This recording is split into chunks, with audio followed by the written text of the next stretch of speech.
lively coming out. They be wondering what we talking about. Salute, salute, salute.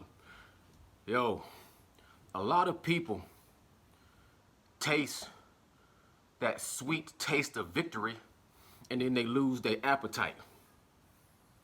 A lot of people can taste defeat and then it gives them that hunger. It feeds that ambition, that motivation. At the end of the day, Teofimo Lopez, he cut corners. He didn't turn over every stone. Kambosos left no stone unturned, fully prepared. Teofimo Lopez, once he go back and have time to reflect, he'll see all kinds of stones that he left turned over. What's underneath this stone? Oh, there go your focus underneath that stone right there. There's your focus. What's underneath that stone right there? There's your stamina and conditioning. Your conditioning is underneath that stone you didn't turn over.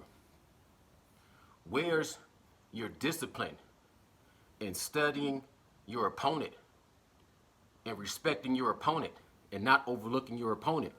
There's that stone right there. Oh, wait a minute. What's this huge boulder right here? This huge boulder, turn that over. Push that big ass boulder over. What's that? What's underneath that boulder? Your game plan, your strategy, your tactical aggression, your whole strategy in war, in battle, is left unturned. You came in with no game plan. But you were pretty much a victim of your own victory. And a lot of people don't know how they're going to handle success and victory until they achieve it. You know, some people, like they say, the hunter becomes the hunted. Some people just know how it feels to be the hunter. And when they become the hunted, they don't know how to adjust. And we see it happening time after time. There's very few exceptions of people being able to make it to the top, have the target on their back, and stay at the top, and avoid the kill shot. Most people fall a victim to their success, period. When everybody start putting the camera in your face and the target on your back, all that smoke and mirror sliding hands, my hand over here doing this hand over here doing that. At the end of the day, Teofimo Lopez, Jr. and Sr. did not prepare for this fight. If he would have been still hungry and on a mission and bringing his best version of himself to the table, I think it would have been a different fight. And I don't want to stress this enough. I take nothing away from the ferocious George Kambosos. He implemented the perfect game plan. He had a game plan. It's one thing to have a whole year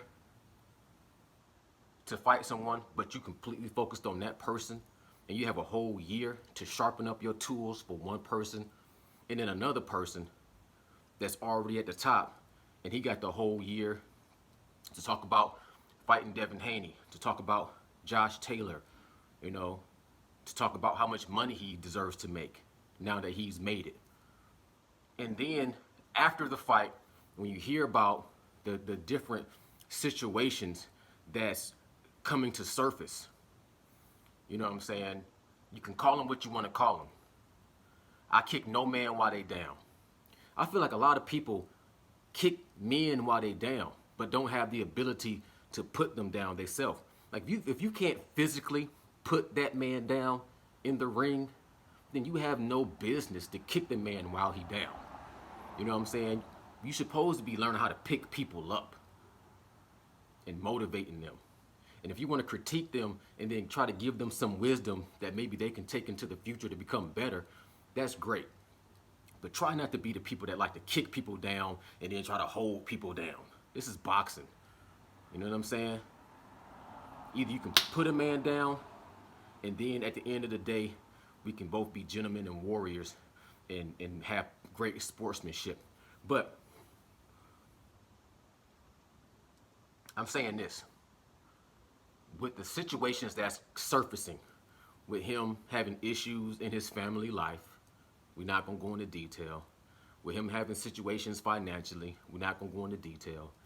With his tumultuous, turbulent relationship between his family and all that's included in that, if it don't kill you, it only supposed to make you stronger. And there's kind of two different type of people in this world.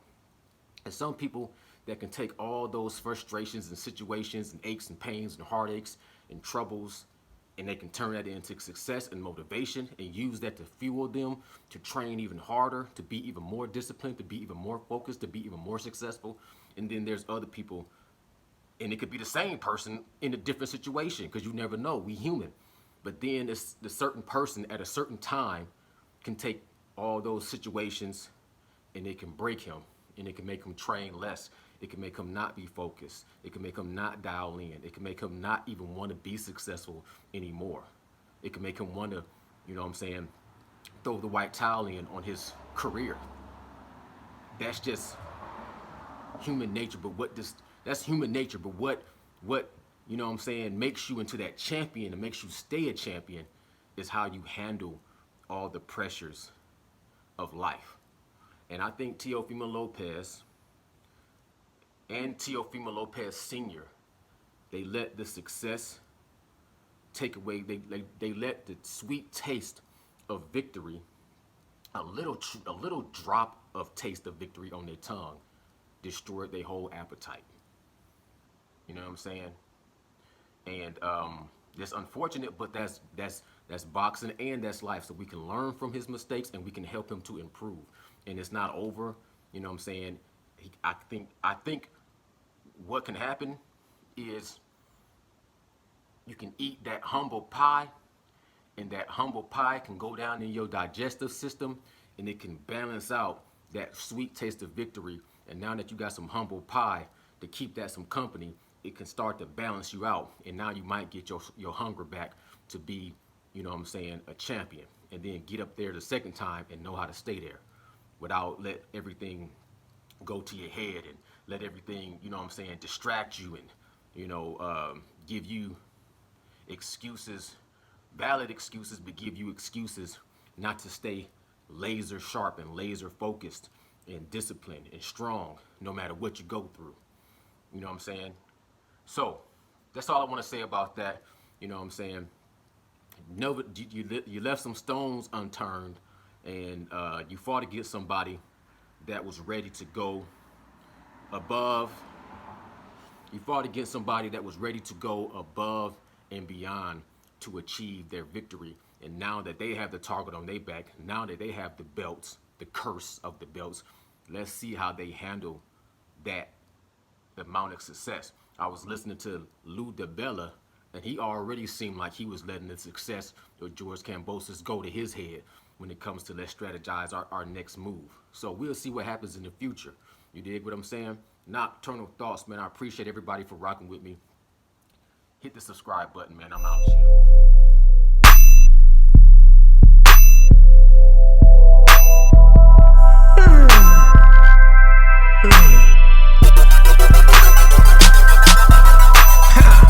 Sleepy going in, lively coming out. They be wondering what we talking about.